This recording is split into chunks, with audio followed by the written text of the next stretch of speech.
약을 삼키는 소리. 물과 함께 목구멍을 타고 내려간다. 그리고 심장 박동이 시작된다. 처음엔 정상적인 속도로 규칙적이다. 하지만 10초가 지나면서 불규칙해진다. 점점 느려진다. 그리고 멈춘다. 모든 것이 멈춘다. 춤도, 움직임도, 생명도. 이것은 10년 전의 일이다. 그리고 그것을 시작으로 10년 동안 아무도 몰랐던 비극이 펼쳐진다. 심장마비. 의사는 자연사라고 했다. 가족들은 의심하지 않았다. 그렇게 아버지는 떠났다. 10년이 지났다. 주인공 김상호는 이제 75세다. 검사 출신의 그는 은퇴 후 조용한 생활을 했다. 정기적으로 아버지의 성묘를 다녔고 제사를 지냈다. 평범한 일상. 아버지의 죽음은 이미 과거가 되어 있었다. 그런데 어제 전화가 걸려왔다. 어머니로부터. 평범한 전화라고 생각했다. 날씨가 좋으니 놀러 나가라는 말씀. 혹은 손주들이 언제 온다는 말씀. 항상 그런 식이었으니까. 네, 어머니. 무슨 일이세요? 하지만 어머니의 목소리는 평범하지 않았다. 떨리고 있었다. 아들아, 나 뭔가 말해야겠어. 그동안 말을 못했는데, 그 순간 주인공은 직감한다. 무언가 중대한 일이 일어났다는 것을. 주인공은 어머니 집으로 향했다. 100km가 넘는 거리를 2시간 만에 달렸다. 어머니는 거실에서 차를 준비하고 있었다. 하지만 그 움직임에는 피로가 가득했다. 10년간 혼자 지내온 어머니의 피로. 그리고 무언가를 숨겨온 피로. 거실의 테이블에 앉은 주인공과 어머니. 차를 마시는 동안 어머니는 말을 하지 않았다. 주인공도 묻지 않았다. 마치 서로 이 순간이 올 것을 알고 있었던 것처럼. 5분이 지나고 10분이 지났다. 20분째가 되었을 때 어머니가 입을 열었다. 아버지가 돌아가시기 전에 뭔가 이상했어. 그 한마디. 10년의 침묵을 깨운 한마디였다. 어머니, 뭐가 이상했어요? 주인공은 몸을 앞으로 숙였다. 귀를 기울였다. 이 순간이 중요하다는 것을 직감했다. 어머니의 눈에 맺히는 눈물. 아버지가 자꾸 약을 먹으셨어. 평생 혈압약 하나만 드셨던 아버지가 갑자기 다른 약들을 먹기 시작했다는 것이다. 내 형이 자꾸 약을 가져와. 좋은 약이야. 피로 회복에 좋아라고 했어. 주인공의 얼굴이 점점 창백해진다. 10년을 의심하지 않았던 아버지의 죽음이 다시 문제가 되고 있었다. 그리고 아버지가 돌아가신 직후 내 형이 제일 먼저 뭘 했는 줄 알아? 주인공은 침을 삼켰다. 무언가가 목을 조이는 듯한 느낌. 통장을 찾았어. 아버지 통장을 찾는 거 내가 봤어. 그리고 생명보험도 확인했어. 그 순간 모든 것이 변한다. 10년 동안 당연하게 받아들였던 아버지의 죽음이 갑자기 의심으로 바뀐다. 자연사인 줄 알았던 죽음이 혹시 계획된 것은 아닐까? 그런 생각이 스친다. 이것이 10년 침묵을 깨운 질문이 되고 한 남자를 추적의 길로 이끌게 된다. 시간을 10년 앞으로 돌려보자. 그날 아침. 2014년 3월 15일. 토요일 아침 7시. 평범한 거실. 65세의 아버지 김영호는 그날따라 유독 평온해 보였다. 퇴직 후 5년. 이제 그는 조용한 삶에 익숙해져 있었다. 경제면을 본다. 증권 시황을 본다. 스포츠 뉴스를 본다. 평범한 아버지의 평범한 관심사들. 한편 어머니는 부엌에서 아침약을 준비했다.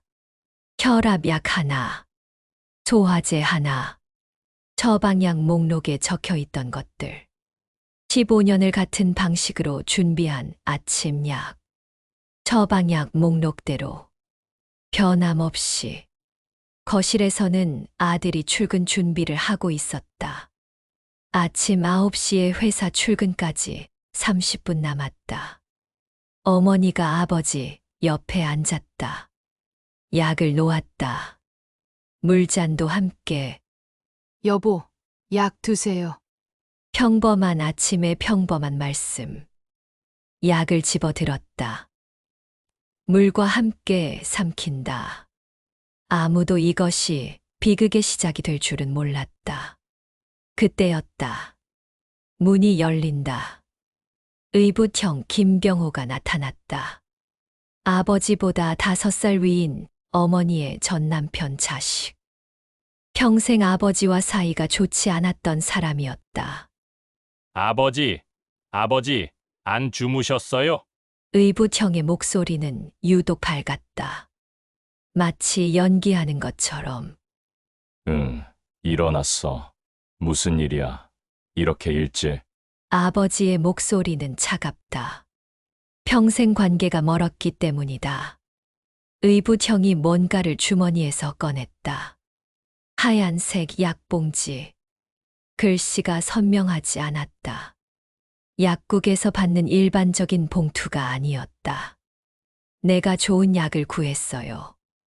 요즘 유행하는 거예요. 피로 회복에 좋대요. 의붓형이 권했다. 약은 됐어. 이 정도면 충분해. 아버지는 거절했다. 평생의 습관이었다. 필요 이상의 약은 먹지 않았다. 어머니는 불안한 표정으로 보고 있었다. 요즘 세상 스트레스 많지 않아요? 이 약 드시면 정말 좋아요. 저도 매일 먹거든요. 의붓형은 계속 권했다. 마치 계획하고 온 것처럼. 아버지는 마지못해 받았다. 알겠다. 고맙다. 아버지의 목소리가 무겁다. 왜인지는 모르지만 좋은 느낌이 아니었다. 아버지는 의붓형이 준 약을 물과 함께 삼켰다. 마치 처방약처럼. 아무도 이것이 10년을 바꿀 약이 될 줄은. 아버지가 주인공을 본다. 상호야, 조심해. 길 조심하고 일도 열심히 해. 아버지가 마지막으로 한 말씀이다. 10년 뒤 이 말씀이 얼마나 소중했는지를 깨달을 것이다. 이 평범한 아침이 모든 것을 바꿨다. 같은 날 오후 2시. 아버지는 그날 점심을 카페에서 먹기로 했다. 평소 가던 카페였다. 왜냐하면 아버지는 규칙적인 사람이었기 때문이다. 매주 토요일은 같은 카페에서 점심을 먹는 사람. 오후 2시 20분. 아버지는 아메리카노를 마시고 있었다.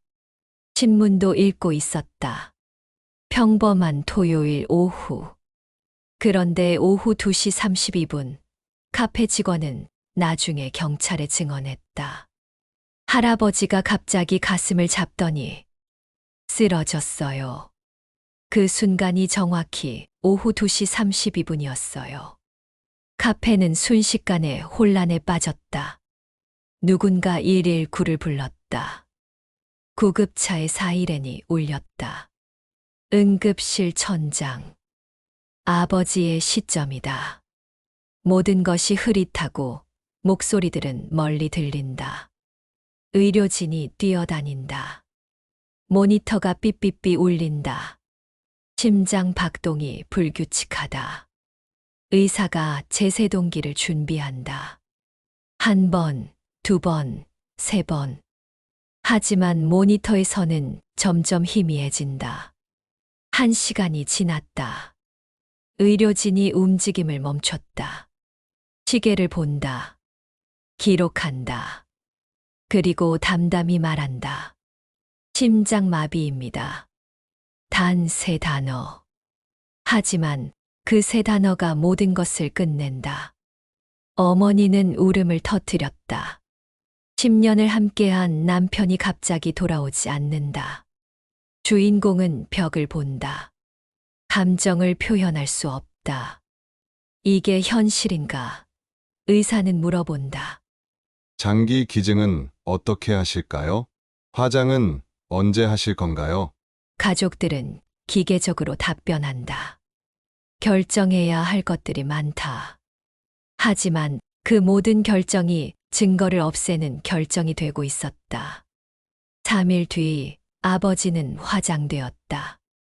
모든 증거가 불 속으로 사라졌다. 그리고 10년간 침묵이 시작된다. 10년이 지났다. 다시 돌아온다. 일막의 장면으로.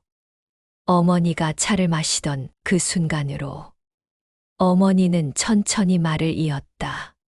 10년간 혼자 사겨온 의심을 이제야 꺼내고 있었다. 아버지가 자꾸 약을 먹으셨어. 처음엔 그냥 피로 회복약이라고 했는데 어머니의 손가락이 떨린다. 찻잔을 놓는다. 눈에 눈물이 맺힌다. 자꾸 먹더라고. 아버지가 평생 받은 처방약은 혈압약 하나뿐이잖아. 그런데 내 형이 자꾸 다른 약들을 가져와. 주인공은 펜과 종이를 꺼낸다. 검사의 본능이다. 기록해야 한다. 어머니, 그 약들은 어디서 구한 거예요? 약봉지에 글씨가 있었어요? 몰라. 약봉지엔 글씨가 없었어. 흰색 가루였어. 내 형이 먹으라고 하니까 먹으셨어. 주인공의 눈빛이 변한다. 이건 더 이상 의심의 영역이 아니라 의문의 영역이다. 그리고 어머니, 아버지가 돌아가신 직후에는 주인공이 이미 알고 있는 질문이지만 어머니의 입으로 다시 확인하고 싶었다. 내 형이 제일 먼저 통장을 찾았어. 아버지 통장 비밀번호를 찾는 걸 내가 봤어. 그리고 컴퓨터를 켜서 뭔가 보더라고. 생명보험? 뭐 그런 거. 어머니의 목소리가 흔들린다. 10년을 혼자 삭혀온 죄책감이 터져 나온다. 왜 그때 말하지 않았을까? 왜 의심하지 않았을까? 그때 나 아무것도 몰랐어. 하지만 지금 생각해보면 어머니가 말을 맺지 못한다. 하지만 주인공은 이미 깨달았다. 10년 동안 자연사로 생각했던 아버지의 죽음이 혹은 계획된 것일 수도 있다는 생각. 그리고 그 계획의 주인공이 자신의 형이었을 수도 있다는 생각. 아들아, 혹시 아버지가 어머니는 말을 마치지 못한다. 하지만 그 미완성된 말이 가장 충격적이다. 어머니, 경찰에 신고해야 합니다. 그 순간 10년의 침묵이 깨진다. 그리고 한 남자의 추적이 시작된다. 주인공은 다음 날 아침 경찰서를 찾아갔다. 한시라도 빨리 신고해야 한다는 생각에. 경찰서는 평범한 일상의 경찰청이다. 젊은 경관들이 업무를 보고 있다. 형사팀을 찾아가자 30대 초반의 형사가 나왔다. 이름은 박준영. 그는 주인공의 표정을 본 순간 무언가 중대한 일이 일어났다는 것을 알아챘다. 무슨 일이신가요? 조사실. 주인공은 차분하게 설명했다. 10년 전 아버지의 심장마비, 어머니의 최근 고백, 의붓형의 수상한 행동들. 박 형사는 노트를 꺼내 메모했다. 10년 전에 아버지가 심장마비로 돌아가셨습니다. 하지만 어머니가 어제 의심스러운 점들을 말씀하셨습니다. 주인공의 설명은 체계적이었다. 검사 출신다웠다. 처방받지 않은 약들, 의붓형의 행동, 생명보험, 도박빚, 박 형사는 계속 메모했다. 하지만 그의 표정이 진지하지 않다. 이런 일은 흔하지 않으니까. 10년 전 일이네요. 게다가 화장까지 하셨고, 형사의 말이 숨겨진 의미를 지닌다. 증거가 없다는 것이다. 네, 증거는 없습니다. 하지만 조사해 볼 만한 가치가 있지 않을까요? 주인공은 형사의 관성을 깨뜨려야 한다는 것을 알았다. 일단 자세한 기록을 남기겠습니다. 그리고 저희가 의붓 형님분과 통화를 해보겠습니다. 하지만 기대하지 않으셔도 형사의 말은 명확했다. 이건 쉽지 않은 케이스라는 것이다. 일주일 뒤 형사가 전화했다. 주인공은 어느 정도 예상했다. 아무것도 나오지 않았을 거라고. 의붓 형님분과 이야기했는데요. 자신은 아무것도 모른다고 하시네요. 약은 일반 약국에서 산 피로 회복약이라고, 생명보험도 본인이 할 일이라고. 주인공의 마음이 무거워진다. 하지만 형사가 계속 말한다. 그런데 조금 의심스러운 점이 있긴 합니다. 주인공의 귀가 쫑긋해진다. 의붓 형님분이 말한 약과 약국 거래, 기록이 맞지 않는 부분이 있습니다. 그것이 시작이었다. 형사가 조사에 진정으로 착수하기 시작한 순간이었다. 한번 좀 더 자세히 살펴볼 수 있을까요? 네, 부탁합니다. 그때부터 형사의 조사는 본격화되었다. 약국 거래 기록, 은행 거래 기록, 생명보험 계약 기록, 도박 기록. 하나하나의 증거들은 작지만 조합하면 명백한 그림이 그려진다. 다시 전화 벨소리. 조사 결과가 나왔습니다. 한번 경찰서에 오실 수 있을까요? 자세히 설명해야 할 것 같습니다. 그 전화로 인해 이 사건은 더 이상 가족의 수수께끼가 아니라 경찰의 공식 수사 대상이 된다. 경찰서의 조사실. 테이블 위에 펼쳐진 여러 문서들. 주인공은 박 형사 맞은편에 앉는다. 이 순간이 중요하다는 것을 직감한다. 형사는 천천히 문서들을 보여준다. 첫 번째는 약국 거래 기록이다. 여기 보세요. 의붓 형님분이 3개월 동안 같은 약국에서 구매한 기록입니다. 문서를 보면 의붓형은 매주 같은 약을 샀다. 분말 형태의 수면제. 정상적인 양의 5배 이상. 의료 전문가와 상담한 결과가 나왔다. 의료 전문가와 상담한 결과. 이 양은 일반인이 단순 피로 회복을 위해 구매하기에는 너무 많습니다. 네, 형사님. 주인공의 얼굴이 굳어진다. 의심이 확신으로 바뀌는 순간이다. 형사가 다음 문서를 펼친다. 생명보험이다. 생명보험입니다. 문서를 보면 아버지의 생명보험이 있다. 가입한 지 15년. 평범한 생명보험이다. 하지만 주목할 점은 여기다. 6개월 전에 보험금이 변했다. 여기 보세요. 6개월 전 보험금이 400만 원에서 1억 원으로 증액됩니다. 25배의 증액이다. 평범한 숫자가 아니다. 그리고 보험료 변경은 의붓 형님분이 요청했습니다. 전자 서명이 남아 있습니다. 증거는 명백하다. 의붓형은 아버지가 죽기 6개월 전에 보험금을 25배 증액했다. 그 당시 의붓형의 상황이 어땠나요? 주인공이 묻는다. 형사가 또 다른 문서를 펼친다. 신용카드 기록이다. 의붓형님분은 지난 1년간 도박 때문에 2억 5천만 원을 잃었습니다. 2억 5천만 원. 엄청난 액수다. 게다가 부도난 경기 사업에 투자했던 돈도 회수하지 못한 상태였습니다. 정리하자면 의붓형님분은 긴급하게 돈이 필요했던 상황이었습니다. 주인공은 도미노 현상을 본다.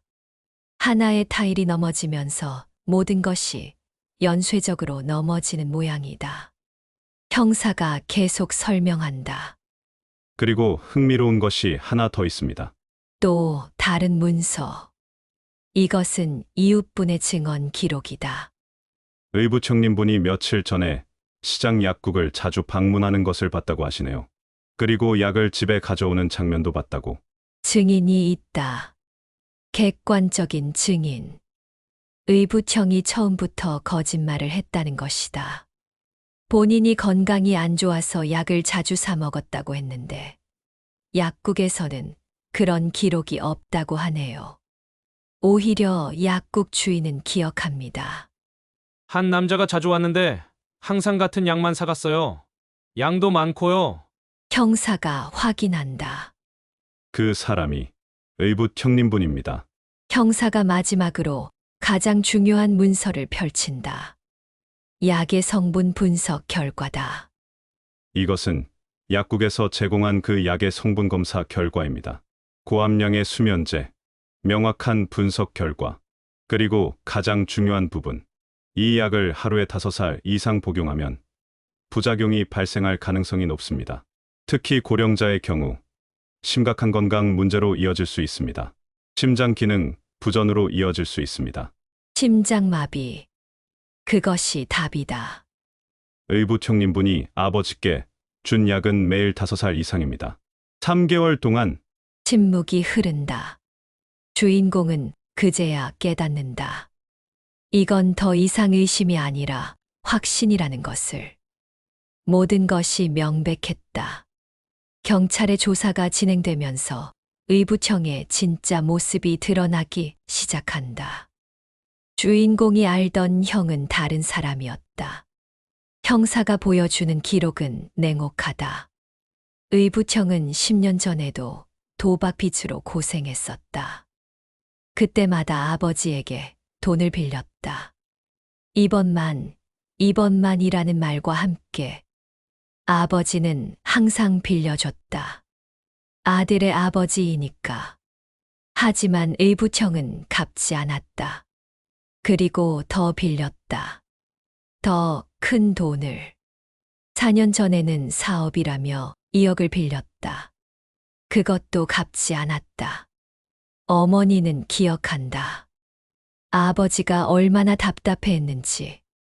저 녀석, 정신을 안 차린단 말이야. 계속 빌려주자니 나쁘고, 안 빌려주자니 미안하고. 그 무렵의 의부청은 생각했을 것이다. 아버지가 살아있으면 빌리지만 죽으면 상속받을 수 있다. 그런 계산 말이다. 다시 경찰서 조사실. 박 형사와 주인공. 형사는 계속 설명한다. 사건 일주일 전 의부청님분은 차용증을 처분했습니다. 차용증. 아버지가 빌려주신 돈의 기록. 불로 태웠어요. 아버지분께서 빌려주신 돈의 기록을 모두 삭제한 거죠. 주인공은 경악한다. 이건 계획된 행동이다. 그리고 사건 당일 생명보험을 최종 확인했습니다. 보험금이 1억이라는 것을요. 형사가 쓸쓸한 표정으로 말한다. 모든 게 계획적이었습니다. 경찰서 신문실. 의부청이 의자에 앉아 있다. 의부청은 나중에 경찰에 잡혔을 때도 부인했다. 나는 아버지를 사랑했습니다. 하지만 그의 통장 기록, 도박장의 CCTV, 약국의 거래 기록, 이웃의 증언, 모든 것이 그의 거짓말을 폭로했다. 그리고 가장 결정적인 증거는 그의 말이었다. 검사의 질문에 그는 자신도 모르게 진실을 드러냈다. 제가 아버지께 어떤 약을 드렸습니까? 그건 좋은 약이었습니다. 좋은 약. 그 정의가 무엇인가? 좋은 약. 그 약이 뭐죠? 그건 피로 회복약입니다. 거짓말을 시작한다. 그 약의 이름은요? 침묵. 그는 약의 이름을 말할 수 없었다. 왜냐하면 그것은 약국에서 판매하는 상품이 아니라 개인적으로 구한 불법적인 약물이었기 때문이다. 서울지방법원 법정. 엄숙한 분위기. 판사는 앞에 앉아 있고 의부청은 피고인석에 앉아 있다. 갤러리에는 언론사들과 방청객들이 앉아 있다. 검사는 당당하게 발언대로 나온다. 검사는 집중하고 있었다. 이 사건을 명확히 해야 한다는 생각에 피고인은 아버지에게 수면제가 혼합된 약을 지속적으로 투여하여 결과적으로 순환 기능 부전으로 인한 심장 정지를 초래했습니다. 이는 명백한 살인 행위입니다. 검사의 말은 명확하다. 이건 사고가 아니라 살인이라는 것이다. 의부청의 변호사가 일어난다. 법정 진술을 펼치기 시작한다. 그건 추측일 뿐입니다. 우리는 아버지분의 정확한 사인을 알 수 없습니다. 화장했기 때문에 부검도 불가능합니다. 변호사의 말도 맞다. 부검이 없으면 직접 증거가 없다. 하지만 검사는 이미 준비했다. 하지만 간접 증거들은 명백합니다. 약국 거래 기록, 생명보험 증액, 재정 위기, 이웃의 증언. 이 모든 것이 하나의 방향을 가리킵니다. 간접 증거의 조합. 하나하나는 약하지만 전체로는 강력하다. 판사가 의부청을 본다. 피고인, 무엇을 말씀하시겠습니까? 의부청은 일어난다. 그의 손가락이 떨린다. 저는 아버지를 사랑했습니다. 제가 돈이 필요했던 것은 사실이지만 그렇다고 해서 제가 아버지를 해칠 이유는 없습니다. 거짓말이다. 모든 증거가 말하고 있다. 그럼 왜 생명보험을 증액했습니까? 아버지의 미래를 생각해서입니다. 거짓말 위에 거짓말을 쌓는다. 도박 빚이 있을 때요? 침묵이 대답이 된다. 그리고 왜 아버지가 돌아가신 직후 통장을 찾았습니까? 그건 의부청은 말을 더듬는다. 모든 거짓말이 붕괴되고 있다. 아버지 장례비를 생각해서입니다. 장례비. 하지만 아버지는 화장되었다. 장례비가 그리 많이 들지 않는다. 검사가 목소리를 높인다. 장례비. 3개월 동안 약국에서 매주 구매하신 이 약들은요? 검사가 약국 영수증을 제시한다. 명백한 증거. 그건 다시 침묵. 의부청은 이제 말할 수 없다. 검사가 핵심으로 들어간다. 피고인이 구매하신 약의 성분 분석 결과를 보겠습니다. 문서가 제시된다. 모든 법정 관계자들이 본다. 고함량 수면제입니다. 일반인이 피로 회복을 위해 복용하는 양의 5배입니다. 그리고 이 약을 하루에 5살 이상 장기간 복용하면 심각한 건강 문제로 이어질 수 있습니다. 특히 고령자의 경우 심장 기능 부전으로 이어질 수 있습니다. 검사가 중요한 질문을 던진다. 피고인이 이 약의 부작용을 알고 있었습니까? 침묵. 가장 강력한 대답이다. 모르면서 아버지께 드렸다는 뜻이네요. 그렇다면 과실치사입니다. 알면서 드렸다면 살인입니다. 어느 쪽입니까? 의부청은 대답하지 못한다. 그의 침묵이 모든 것을 말한다. 판사가 서류를 정리한다. 법정은 조용해진다. 모든 사람이 숨을 죽인다. 주인공은 어머니의 손을 잡는다. 10년을 기다린 순간이다. 판사의 얼굴. 엄숙함. 판사가 천천히 말한다. 피고인 김병호에게 살인죄를 인정합니다. 살인죄. 명확한 판시다. 피고인이 제시한 증거들과 간접 증거들이 명백하게 피고인의 범죄를 증명합니다. 따라서 본 법원은 피고인에게 징역 30년을 선고합니다. 법정이 술렁인다. 언론사 기자들이 빠르게 밖으로 나간다. 어머니의 눈에 눈물이 흐른다. 10년 동안의 고통이 터져 나온다. 주인공도 눈물을 흘린다.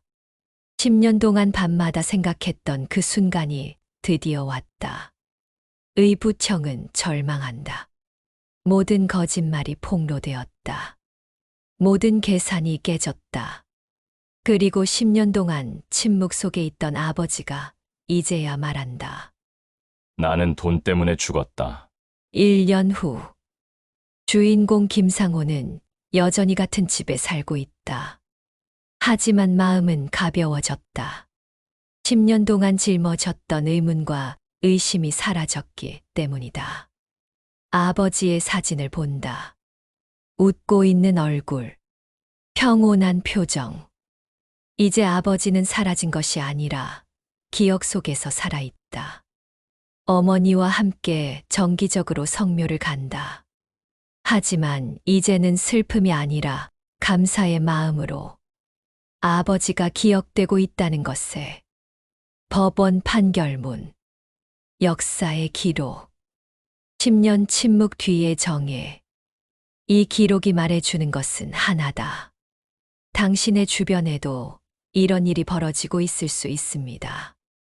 의심하세요. 기억하세요. 기록하세요. 그것이 진실을 밝히는 유일한 길입니다. 구독과 좋아요로 더 많은 분들의 인생 사연을 함께 나눌 수 있으면 좋겠습니다. 감사합니다.